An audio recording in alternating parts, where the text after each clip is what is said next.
Sveiki, sportisti! Šodien es esmu Liepājā, ciemos pie Aivara Šilfa.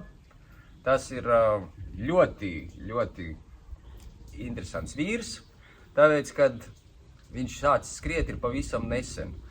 Un viņam ir ļoti interesants stāsts, pastāstīt par savu sportista gaitām.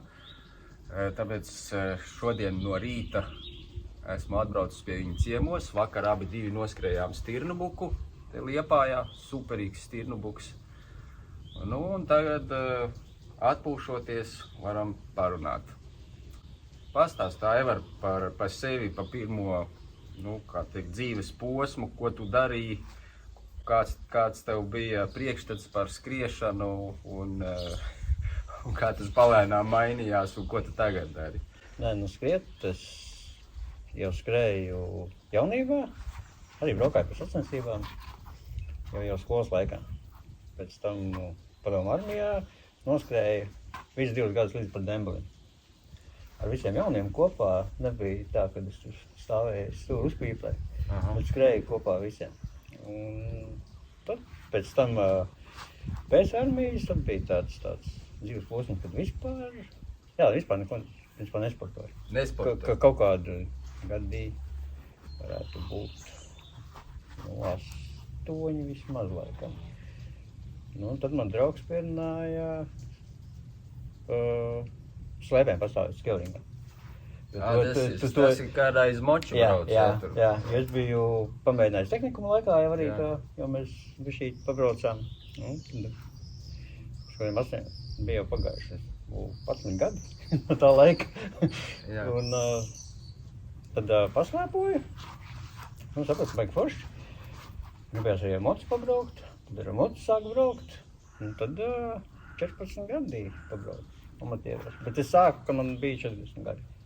40 gados tu sāki braukt ar moci? Jā, 40 gados es sāku braukt ar moci. Super, pastāst, kā tev gāja tur ar moci?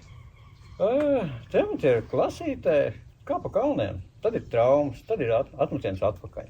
Pēc tam, kad tu atkal sāc, tajā vecumā jau tu vairs nevari tik ātri adaptēties. Galvā viss tas paliek, tās avārijas un tāds, bet patika. Kādas tās avārijas var kaut kādas tur minēt? Lūzumi, kājiņas, atvēznieks saskrūvēts, kaut kā tādas lietas. Tev liekas, tev mācīs braukt, jo viss ir kārtībā, bet tas ir sekundes simtdaļas, un tu vairs nevari neko izdarīt, nevari neko par situāciju labot. Tāpēc arī pasaules čempioni un viss krīt.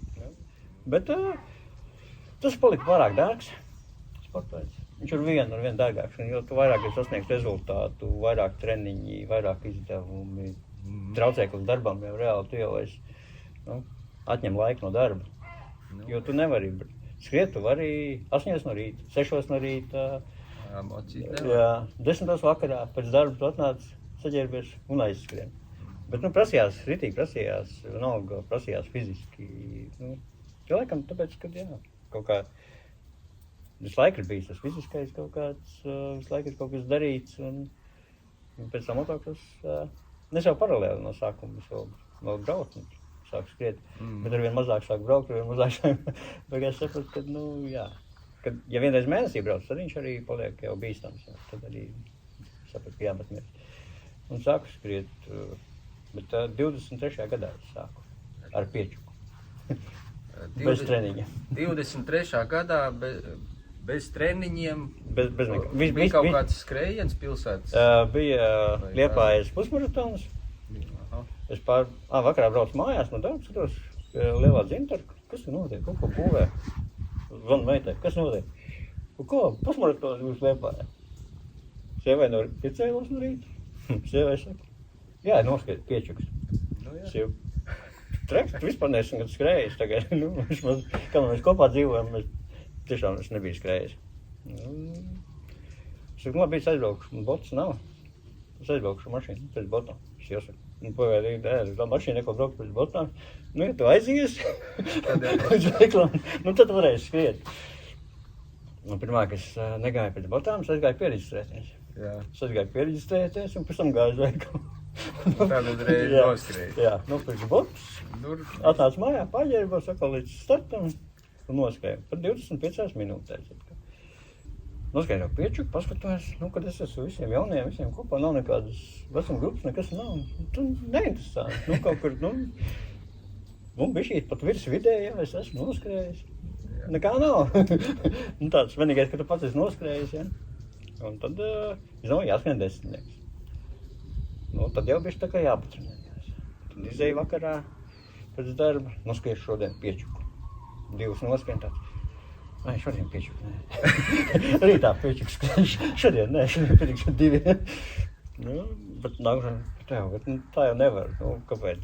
Es domāju, ka piečuku jāskrien, tad jāskrien tos piečukus tajā treniņā. Un noskrēju. Un tad ar vienu. Es jau 7 noskrēju.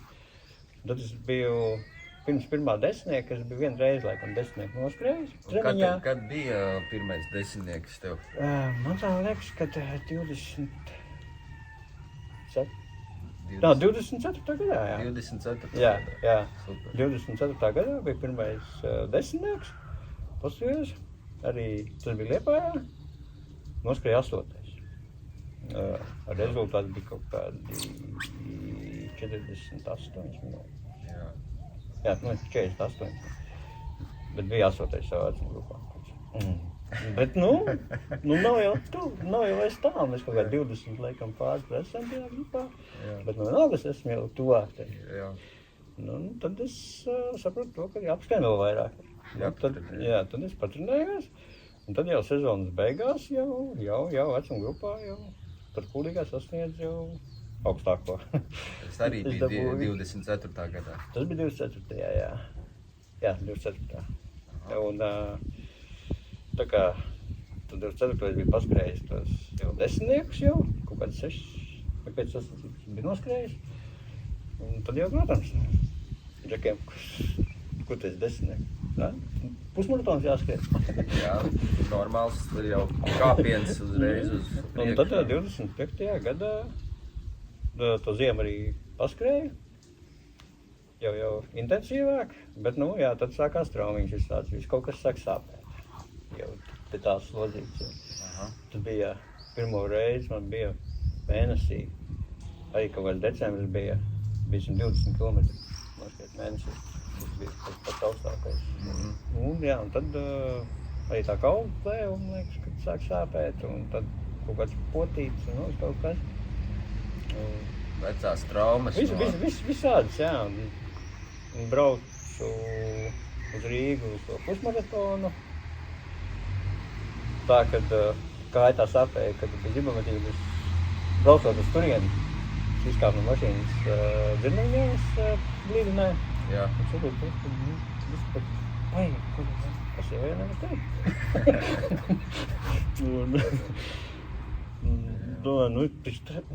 Bet tas nav piečuks, ko tu darīsi. Tas būs bišķi vairāk. Tāds, bet labi, apņēmies esmu.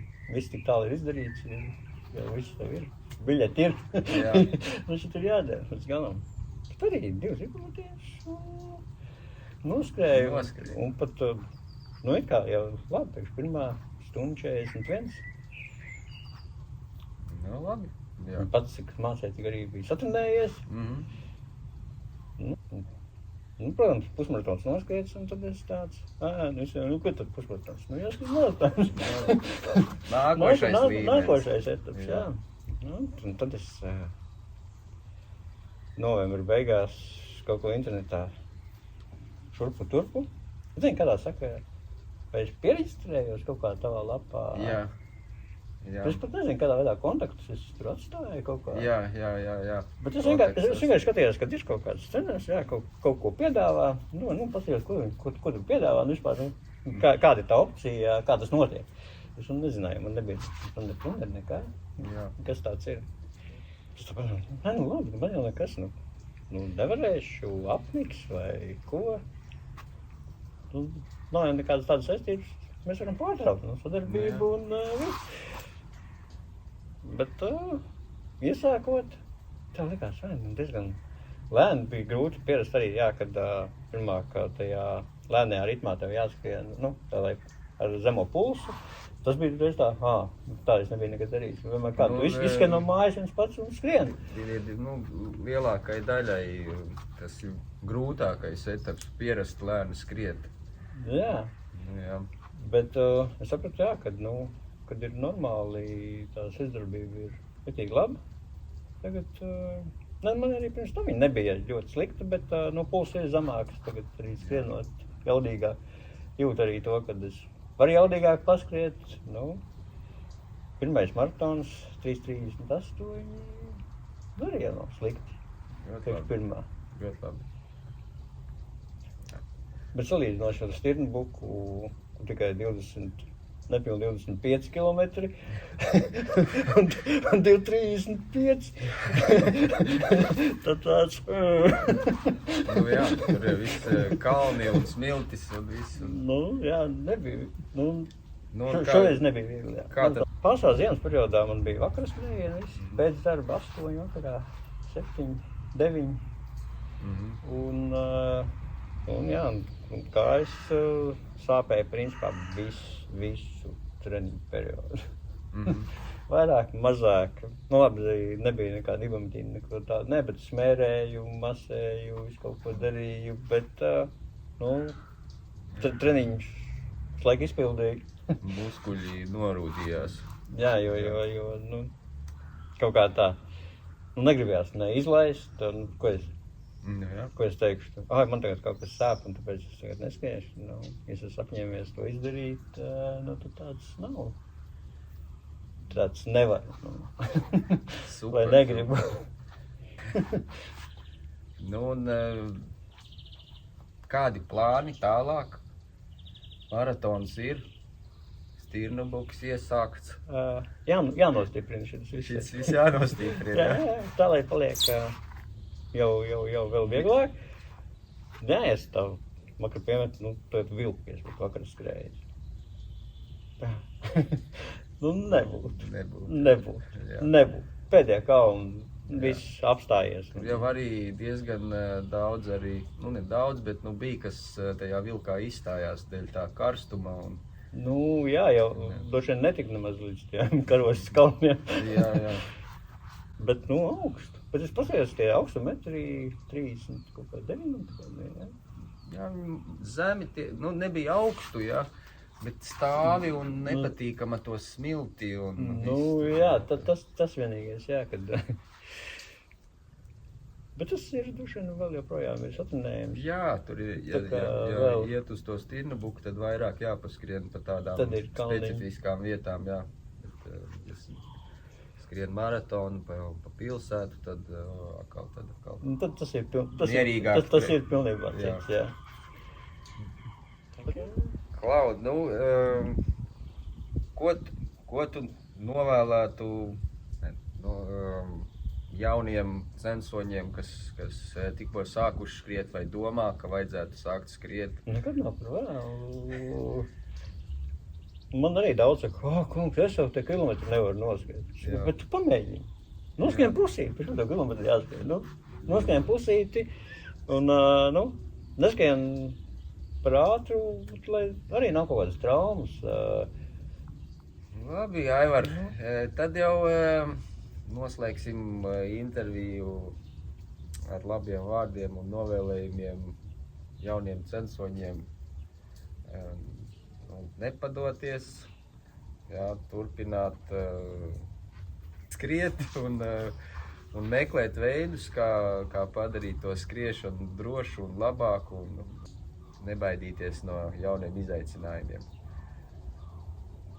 Un vēl visus aicinu uz Liepāju, jo Liepājā ir superīgs gājēju celiņš, 10 km garumā, kur skriet vai braukt ar riteni un trenēties. Ļoti laba pilsēta, plūdmale skaista, var atpūsties un trenēties reizē. Visi laipni aicināti šeit un arī Aivars tev sagaidīs, izrādīs Liepāju. Droši. Jā. Varat braukt ciemos. Atā. Atā.